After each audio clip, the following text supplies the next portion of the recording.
নমস্কার, বাঙালি রান্নাঘরে আপনাদের সবাইকে স্বাগত। আজ আমার রেসিপি অনুষ্ঠান বাড়ির মতন শুক্তো। অনুষ্ঠান বাড়ির মতো শুক্তো করার জন্য এখানে আমি সর্ষের তেল ব্যবহার করেছি। আর সর্ষের তেলটা গরম হয়ে গেছে। এখানে আমি নিয়েছি বেশ খানিকটা বড়ি বিউলির ডালে, সেগুলোকে আমি দিলাম। দিয়ে এবার ভালো করে একটু লাল লাল করে ভেজে আমি তুলে নেব। বড়িগুলো আমি ভেজে তুলে রেখেছি এভাবে। এবার আমি এখানে নেব দুটো বড় সাইজের উচ্ছে নিয়েছি। উচ্ছেগুলোকেও এরকম বীজটা ছাড়িয়ে আমি এইভাবে কেটে রেখেছি। এগুলো এখন এর মধ্যে দিয়ে ভেজে তুলে রাখবো। উচ্ছেগুলো আমি এইভাবে লাল লাল করে ভেজে তুলে রেখেছি। এখন এর মধ্যে দেব দুটো শুকনো লঙ্কা দিলাম, একটা তেজপাতা দিলাম, আর দেব একটু পাঁচ ফোড়ন। এবার আমি এখানে একটা আলু কুটে রেখেছি।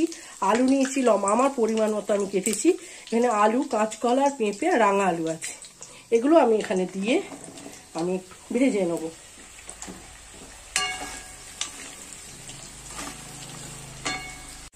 আলু আর রাঙা আলু, কাঁচকলা, পেঁপে দেখুন সামান্য ভাজা হয়ে গেছে।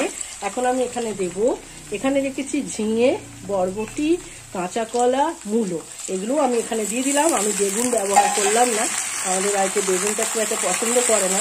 আপনারা যদি মনে করেন আপনারা বেগুন দিয়ে করতে পারেন।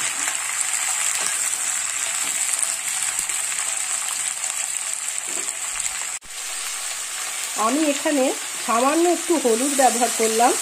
একদম রান্নার শুক্তোটা একদম সাদা ভালো লাগে না দেখতে, তো খুব সামান্য একটু হলুদ দিলাম কালারটা আনার জন্য। এবার আমি এগুলোকে ভালো করে ভেজে নেব ঢাকা চাপা দিয়ে। সবজিটা অনেকটাই আমার ভাজা হয়ে গেছে। এখন আমি এর মধ্যে দেব একটা মশলা করে রেখেছি। এই মশলার মধ্যে আছে আদা আছে, গোটা জিরে আছে, সর্ষে আছে, পোস্ত আছে, আর দিয়েছি রাঁধুনি, আর দিয়েছি নারকেল কোড়া। দিয়ে এই মশলাটা আমি দিয়ে দিলাম। এই যে মশলাগুলো আমি দিলাম এগুলো একবার দিয়ে আপনি একবার করে দেখবেন, এই শুক্তোটা বিয়েবাড়ির মতন হয় পুরো একদম খেতে। আর একটা কথা আপনাদের বলে দিই, আমি এখানে ডাঁটা ব্যবহার করিনি, আমাদের বাড়ি ডাঁটা পছন্দ করে না বলে আমি এখানে বরবটি দিয়েছি। আপনারা ডাঁটা দিয়ে এই শুক্তোটা রান্না করবেন। আমি এর মধ্যে মশলার সাথে মশলার বাটিটা ধুয়ে আর একটু জল আমি নর্মাল টেম্পারেচারে দিয়ে দিয়েছি।